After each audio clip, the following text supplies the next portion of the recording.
विश्व परिवेश दिवस प्रदूषण नियंत्रण बोर्ड राउरकेला आंचलिक कार्यालय आनुकूल्य आरएसपी परिसर में अनुष्ठित सीपीटीआई हॉल रे विश्व परिवेश दिवस पालित हो विभागीय अतिरिक्त परिवेश वैज्ञानिक तथा आंचलिक अधिकारी डॉक्टर अनुप कुमार मल्लिक सभापतित्व करने सह स्वागत भाषण प्रदान करते।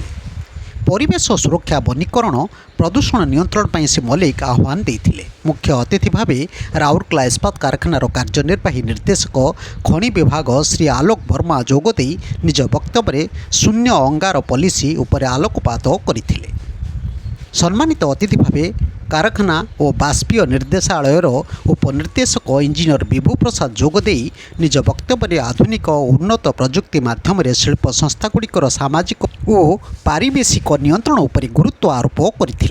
मुख्य वक्ता भावे जातीय प्रौद्योगिक प्रतिष्ठान खनि यांत्रिक विभाग प्राध्यापक डॉक्टर हिमांशु भूषण साहू जोगदे ए वर्षर विषय वस्तु भूमि पुनरुद्धार मरुभूमि एवं मरुड़ीर स्थिरता उपर एक उपादेय वक्तव्य प्रदान करते।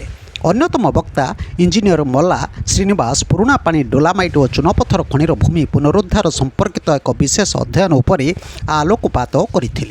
विभागीय उप परिवेश जंत्री विजय कुमार भोई कार्यक्रम संचालन करते। यह अवसर में पूर्व अनुष्ठित आर्ट कर्मशाला एवं चित्रांकन और वक्तृता प्रतियोगितार कृति छात्र छात्री को पुरस्कृत करा। परिशेष में सरकारी परिवेश वैज्ञानिक श्री सौम्य रंजन प्रधान और सहकारी परिवेश जंत्री श्री प्रीतम कुमार पति धन्यवाद अर्पण करते।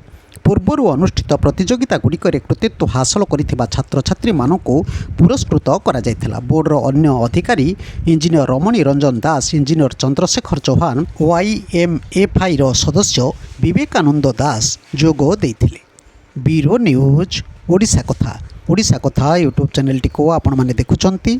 मतामत दियंतु, लाइक करंतु, सब्सक्राइब करंतु और शेयर मध्य करंतु।